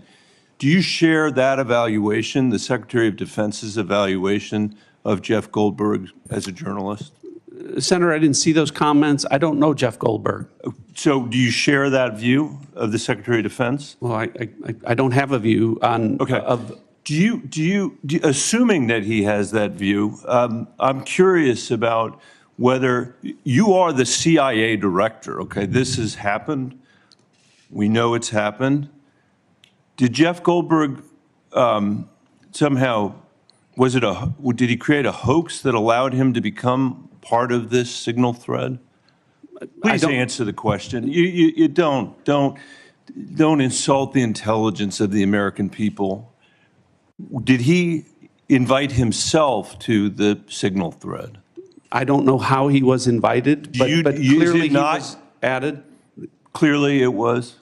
Finish your sentence, please. Clearly he was added to the signal group.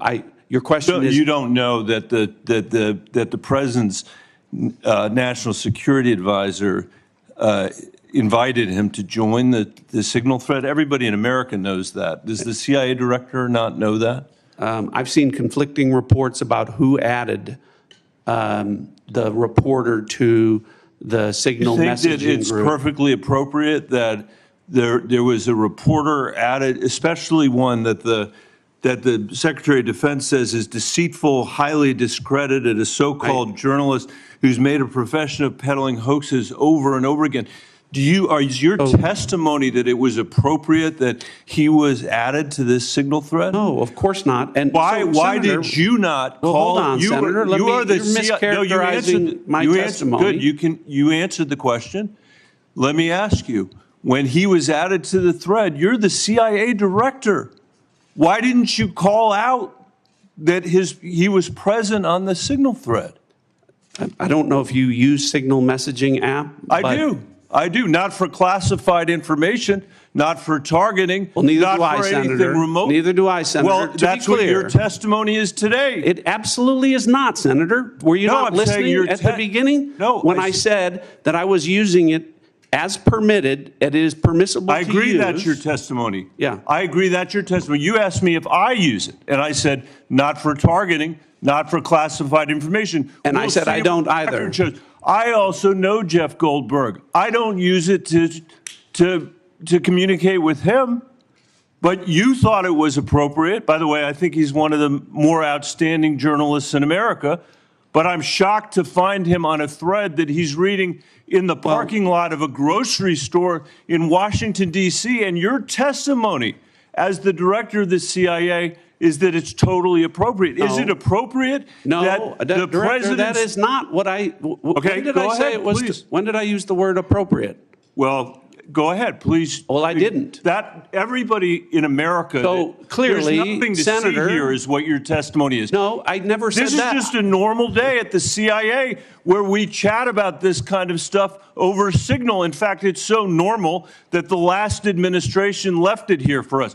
That's your testimony today. That's your testimony. No, that's Senator. not my testimony. That's what you said. I didn't say any of those things that you just related, Senator. I heard you say it. We'll let the American people decide. Let me ask you one final point. Mischaracterized I'm out of time. it. Well, are you going to give me a chance? Is it appropriate? Did you know that the president's Middle East advisor was in Moscow on this thread while you were, as director of the CIA, participating in this thread? Were you aware of that? Are you aware of that today? I'm not aware of that today. This sloppiness, this incompetence, this disrespect for our intelligence agencies and the personnel who work for them is entirely unacceptable. It's an embarrassment. Senator? You need to do better. You need to do better. Thank you. I'm being gavelled by the chairman, and I apologize for going over my time. Senator Young. Thank you all for being here. Our I'll be asking some follow-up questions, clarifications about this Signal episode in a closed setting, and try and work with all of you to bring clarity to that situation. It appears to me there's some unanswered questions. It'll take some time, I think, to get there in a more dispassionate setting. Director Gabbard, I'm going to begin today asking you some questions about emerging technology. This has been a real point of emphasis, I know, of our broader national security community for a period of time. We know that PRC is making generational investments in certain emerging tech, AI, biotech, and other areas of technology to reduce their vulnerability against any supply chain disruptions and to lead the world in some areas. As the IC assesses, the PRC is seeking to, quote, become a global S&T superpower, surpass the United States, promote self-reliance, and achieve further economic, political, and military gain. So, Director Gabbard, can you describe the actions China is taking to operationalize that IC assessment in ways that directly target the security and prosperity of everyday Americans?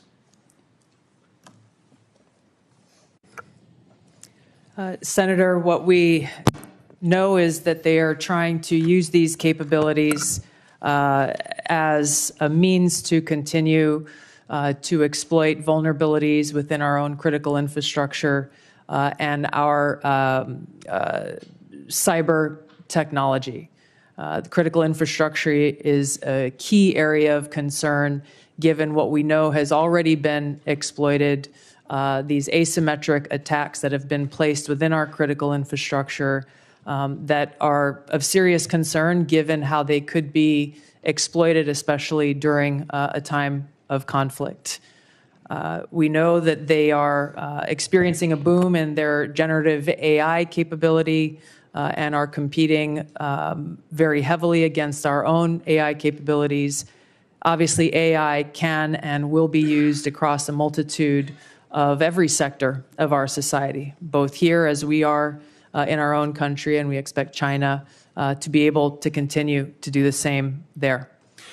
So two key areas of vulnerability to the United States, conceivably, susceptibility to cyber attacks, and as China's leveraging of AI towards misinformation, increasingly into the physical realm, they can pose threats to us as well. As follow-up, Director Ratcliffe, you know, we've had Huawei, we've had TikTok. What do you believe will be the next point of technological friction and competition between the U.S. and China? What should members of Congress be looking for? Senator, I think I can answer this question more fully in the classified setting. What I would say is it relates to the issue of emerging technologies and matters of quantum computing and quantum sensing, and our ability to stay ahead of China on the technological curve with respect to those issues. I'd be happy to get into that in further detail in a classified setting. Excellent. We'll dive into that. Director Haw, General, how do you see biotech playing into this broader competition? I think it's an area that, from our perspective, has increasingly been a priority as we want to understand the approach that China's taken, and also to ensure that as we think about the president's priorities in terms of both economic and technology security, we are certainly, as a community, following DNI's guidance, that we are increasingly putting our resources to be able to ensure that we understand where China is investing in those resources and how that will impact our economy and overall the overall health of our national security. Thank you, General. Director Gabbard, not a lot of time left on this end, but I do have a little crypto interest I wanted to communicate to you. Can you share with this committee how we're positioned to disrupt foreign cyber efforts to steal cryptocurrency, such as the North Koreans have successfully done? If others would like to pull this thread and weigh in on this question very briefly, that would be great. Senator, we're obviously aware of North Korea's revenue generating by stealing cryptocurrency has had a significant effect on North Korea's capabilities. I defer to our technical experts on the actions that are being taken. Senator, I think this would be a great topic when we go to closed session. It's going to be a busy closed Agreed. setting. Yes. Director Patel? I agree with the general. In closed session, I can provide some details. It's what you get when you visit with a bunch of spies. All right, Chairman. Senator Kelly. Thank you, Mr. Chairman. I'm going to come back to the topic of the day here, the signal chain as reported by The Atlantic. Ms. Gabbard and Mr. Ratcliffe, you each testified that there was no information operational in nature, no classified information. So I want to ask each of you just a series of, just respond yes or no. I'll start with Ms. Gabbard. In the signal chain that we have been talking about, was there any mention of a target in Yemen?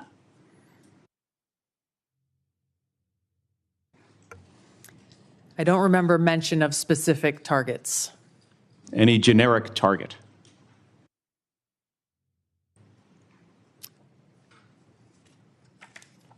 I believe there was discussion around targets in general. Mr. Ratcliffe? I think that's consistent with my recollection. Again, I don't have access to that. But Was there any mention, Ms. Gabbard, of a weapon or weapons system? I don't recall specific weapons systems being named. I'm not talking about specific, any weapon or weapon system.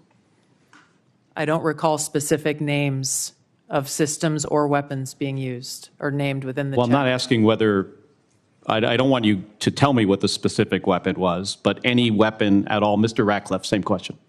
I don't recall. How about anything about timing? Ms. Gabbard? I don't recall specific timing. Was there any I mention? won't get into the detail of the conversation, but obviously there was a significant amount of planning and internal discussions that had occurred prior to and outside of this signal chat. Mr. Ratcliffe, you're nodding your head. Any mention of any military unit whatsoever? Mr. Ratcliffe? Not that I recall. Ms. Gabbard? Not that I recall. Okay, so I understand that DoD policy prohibits discussion of even what is called controlled unclassified information, or CUI, on unsecured devices. Are both of you aware of that DoD policy?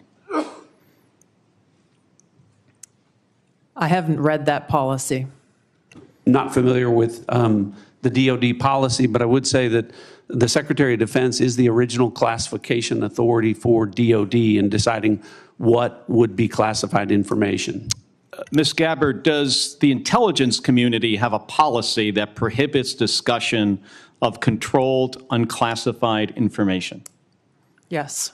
It does. Okay. Controlled unclassified information, according to DoD, includes information that is information that has not been approved for public release.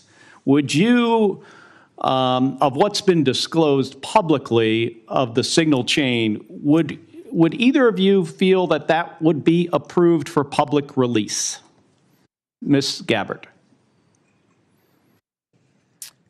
The discussion that took place in that signal chat group was a conversation reflecting national security leaders and the vice president around the president's objectives. So yes or no, would you approve that for public release? I don't feel I can answer that question here. Because of the nature of this hearing? Because of the nature of a private discussion that took place between individual leaders in our government. It would make sense that you would not approve it for public release, wouldn't it? There are other factors that would Okay. go into that consideration. Mr. Ratcliffe, yes or no? I wouldn't approve the release of classified information. Again, as I've said, my I'm not talking about understanding is classified information, Mr. Ratcliffe. I'm talking about information that has not been approved for public release. That is information that is considered controlled, unclassified information. the principals that would have been on that would have been individuals capable of approving that for public release. I got 20 seconds. The deliberation as to whether or not we should launch a strike on another country, would you consider that classified information, Ms. Gabbard? Well, the information was not classified. I'm not talking about this. I'm just talking about deliberation from principals as to whether or not we should launch a strike on another country. Would you consider that classified information? I'm not talking about what happened this week. There are other factors that would go into determining that classification. Mr. Ratcliffe, the deliberation between principals in our national security apparatus about whether or not to strike another country, would you consider that to be classified information? Pre-decisional strike deliberation should be conducted through classified channels. Thank you. Thank you, Mr. Chairman. If I may, I just want to return, Mr. Ratcliffe, to your answer there in part to Senator Kelly. It's been raised at several occasions now in this hearing about whether classified information was discussed in this chat. And you mentioned about the Secretary of Defense being what you called, I think, the original classification authority. Correct. Correct.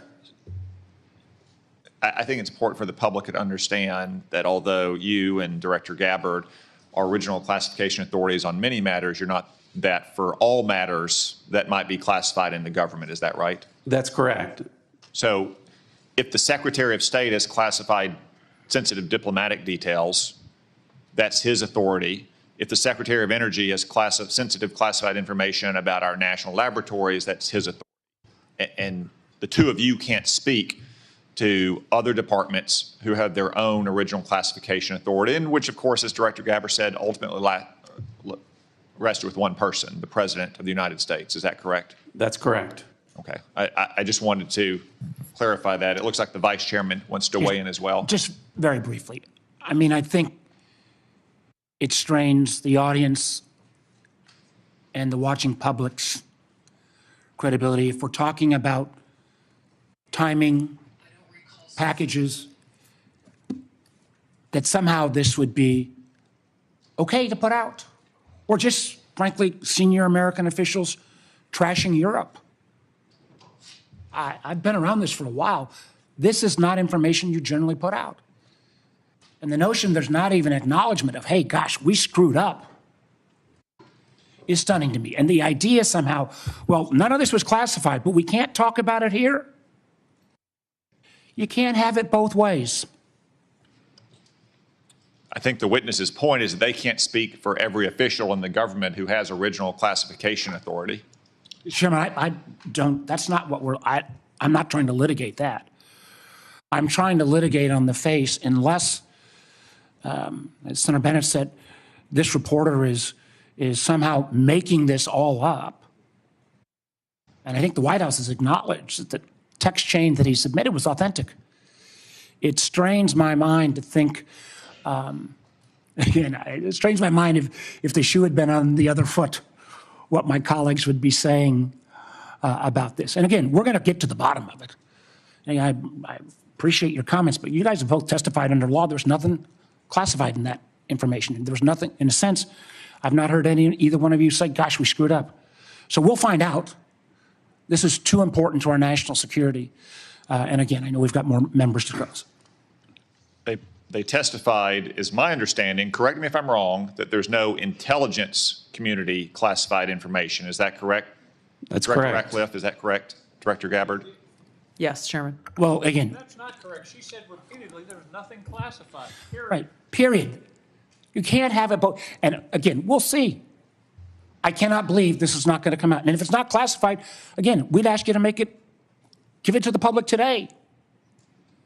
I'm sure one of your aides back there have probably got it on paper. If you've got it here, it's not classified, stand by your position.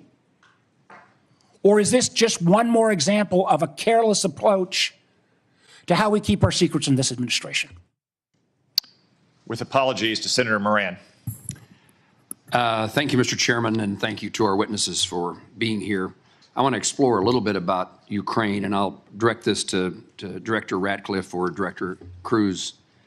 The ATA assesses that, quote, the grinding war of attrition in Ukraine, quote, will lead to a gradual but steady erosion of Kyiv's positions on the battlefield. Are Ukrainian forces at any significant risk of collapse this year?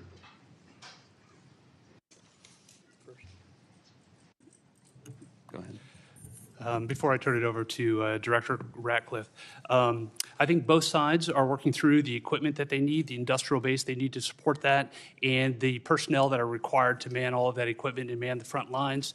And as we see the battle space in the various portions, whether it's in Kursk, whether it's in any of the 4 oblasts, we see areas where Kyiv will struggle to prevent the slow attritional grind.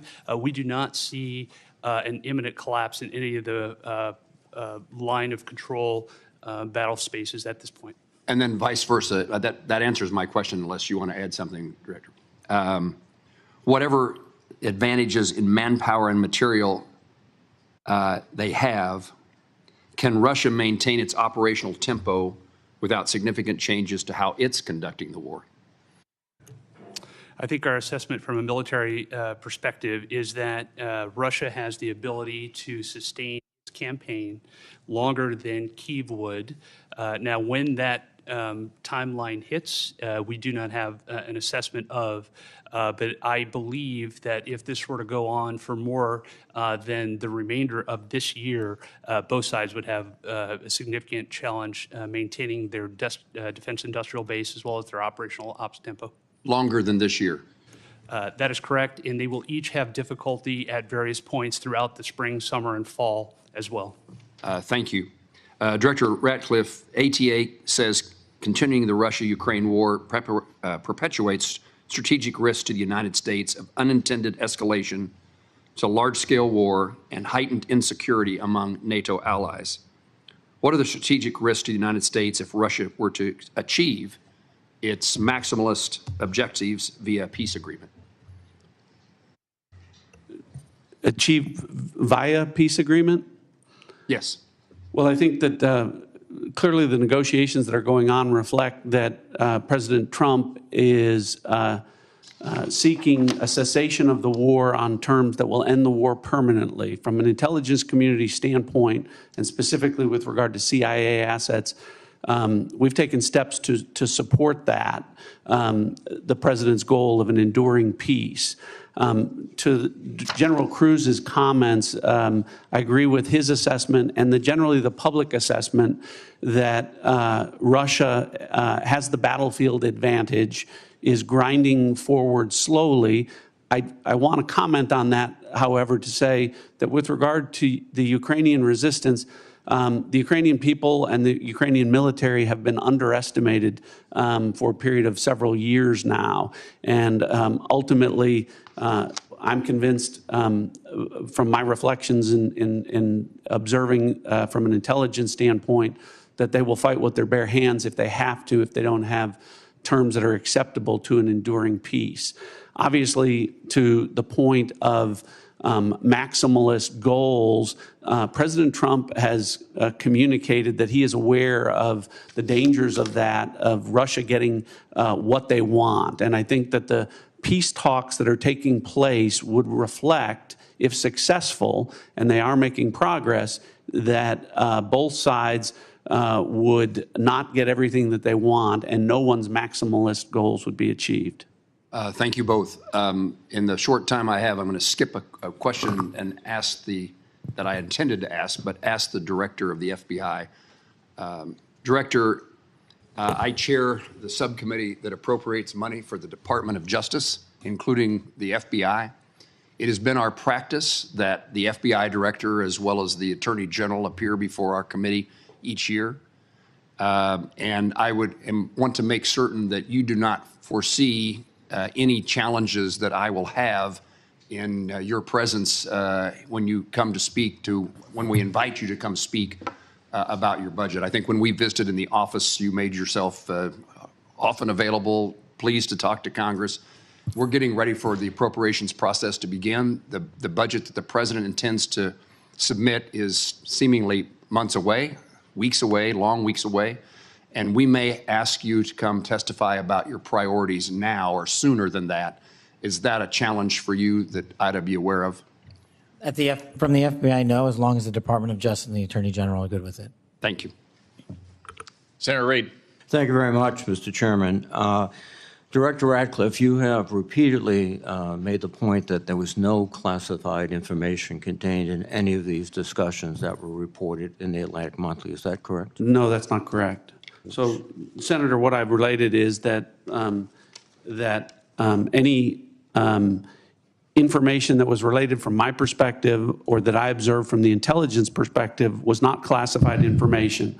With respect to the assertions and the allegations that there was strike packages or targeting information or things that relate to DOD, as I've pointed out, the Secretary of Defense is the original classification authority for determining whether something's classified or not. And as I've understood from media reports, the Secretary of Defense has said the information was not classified. Are you aware that the Secretary of Defense declassified this information prior to the discussion? I'm not. Director Gabbard, same question. You've indicated, at least the impression I got, was that there was no classified information discussed. Is that correct? Senator, my answer is the same as the director of the CIA's. So the question has to be posed to Secretary Hegseth whether he declassified the information and at what point he did declassify it. Do you agree? Yes, I defer questions to the Secretary of Defense. Okay. Director Patel, are you conducting an investigation of these discussions and activities? Thank you, Senator. As I informed the vice chairman on the same question, I found out about this late last night, early this morning, so I don't have an update for you on that. Well, thank you. When you get an update, we'd appreciate it very much. Yes, sir. Director Gabbard, were you overseas during any parts of these discussions? Yes, Senator, I was. Were you using your private phone or a public phone for the signal discussions? I won't speak to this because it's under review by the National Security Council. Once that review is complete, I'm sure we'll share the results with the committee. What is under review? It's a very simple question. Are you your private phone or an officially issued phone? What could be under review? National Security Council is reviewing all aspects of how this came to be, how the journalist was inadvertently added to the group chat, and what occurred within that chat across the board. But so you were not going to disclose anything about whether you use the phone. Director Ratcliffe, there's been indication that the CIA has warned recently retired personnel about the vulnerabilities of Signal and other encrypted messaging applications. If that's the case, why were you discussing these issues on Signal? Senator, Signal use, as I've said repeatedly, is permissible for work purposes. I've never said that end-to-end encryption apps like Signal are a substitute for classified systems. And I was not discussing classified information in this setting. But as you've indicated previously, perhaps the Secretary of Defense was discussing classified information, and only he can be held accountable in terms of whether it was classified or declassified at the point when he spoke. Is that accurate? Well, I didn't say it that way. I said the Secretary of Defense is the original classification authority, and my understanding is that his comments are that any information that he shared was not classified. But you have no way to verify that? I don't. Again, this is a very troubling example and a great lapse in our intelligence and our discussion. One further point, if you are not aware of any classified information on the discussions back and forth, would it be appropriate for the author to release the entire text of what he heard or transcribed? I think the author has released, my understanding, essentially almost all of the information as it's been related to me. I don't know what calculation the author made with regard to what information would be released or not. Well, he but again, I can again confirm that with respect to the communications that were related, as to me, there was no classified information. According to the article, quote, the message contained information that might be interpreted as related to actual and current intelligence operations, and the author did not disclose that information. So the question would be, if he disclosed everything he heard, in your view. That wouldn't be classified information. I know the context of what that is, and I think the author said might be interpreted as related to intelligence information. It was not classified information. So it goes back to my point. If he released all this information he did not release, he could do so without any liability at the federal level. I think you're asking for a legal answer that I'm not able to give you, but. Mr. Patel, can you opine? You're a lawyer and you're the director of the FBI. Would he face any legal liability if he released the information? Because of the questions you and the vice chairman have put to me, I'm not going to prejudge the situation, and that legal call is ultimately for the Department of Justice. Thank you. Thank you very much, Mr. Chairman. Senator Ossoff. Thank you, Mr. Chairman, and thank you all for joining us and for your service. Just to make sure I understand some of the basics here, so Director Ratcliffe, you were a member of the Houthi PC small group signal chain, correct?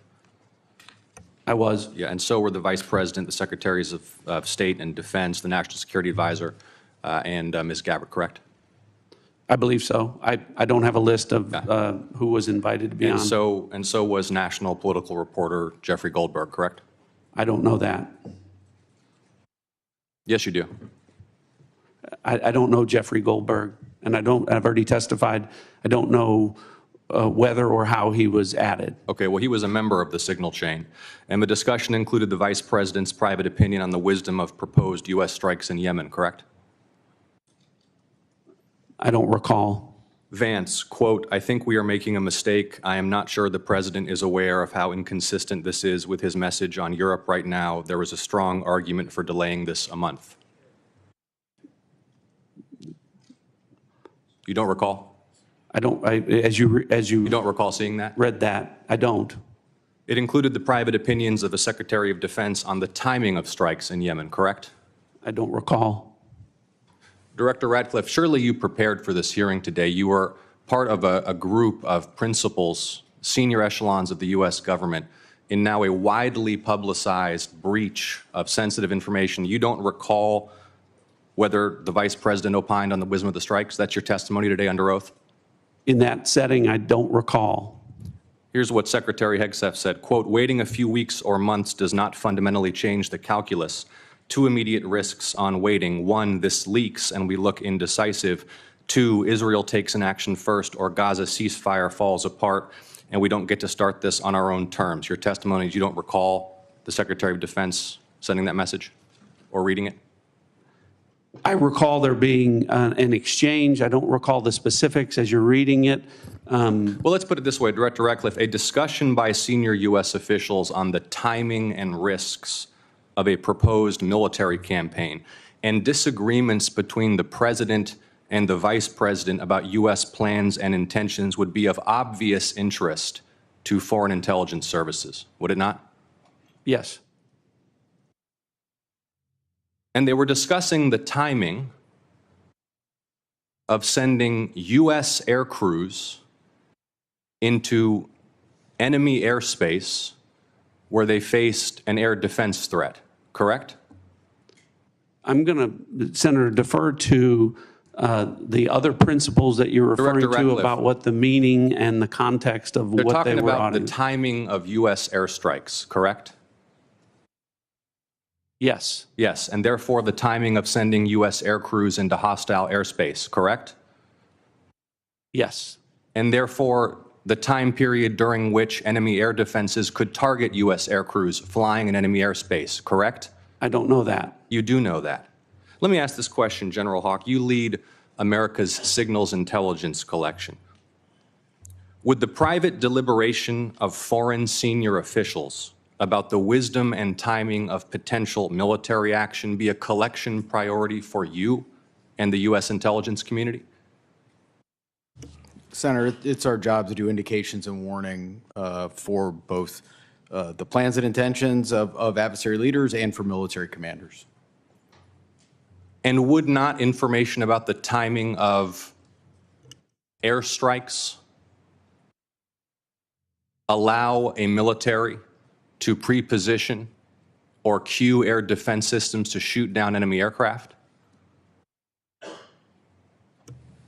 I think, Senator, from our perspective, any advance warning is something that we certainly are trying to protect. Yeah. Director Ratcliffe, this was a huge mistake, correct? No.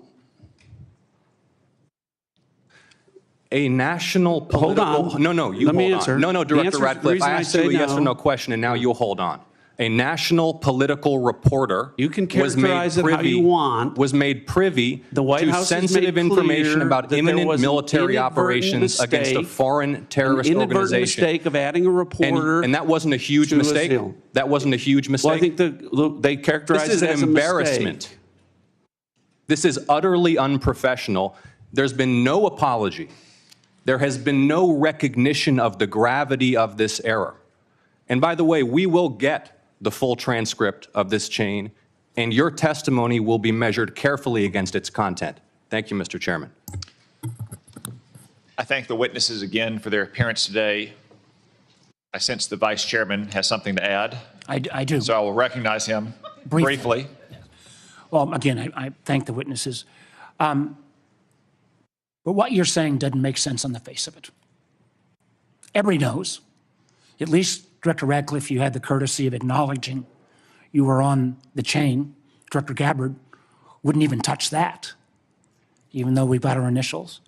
And if you want a comparison, think back to the beginning of the Ukraine war, when the United States, in concert with our then ally, the United Kingdom, declassified a lot of Putin's battle plans that allowed the Ukrainians to push back successfully on the Russian invasion. How was that? That was gone through a real process of declassification.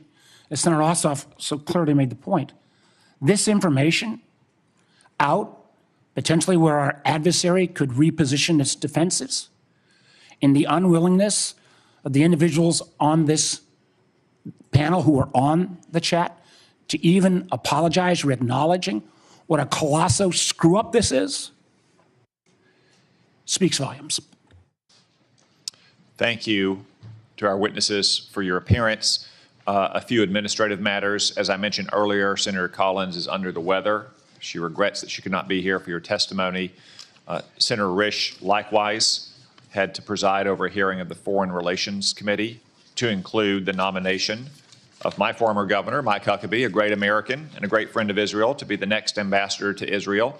He also regrets that he could not be here. I anticipate he may have written questions as well. I would urge you all to respond to those promptly. Now, the audience will remain seated while our witnesses and their aides depart the hearing room. The Capitol Police will ensure this occurs. I want to commend the Capitol Police and our committee security staff for running an orderly hearing today. For the benefit of members, the vote on the floor has been called. We will adjourn this open hearing and we will reconvene in closed setting at 12:40 p.m. The hearing is adjourned.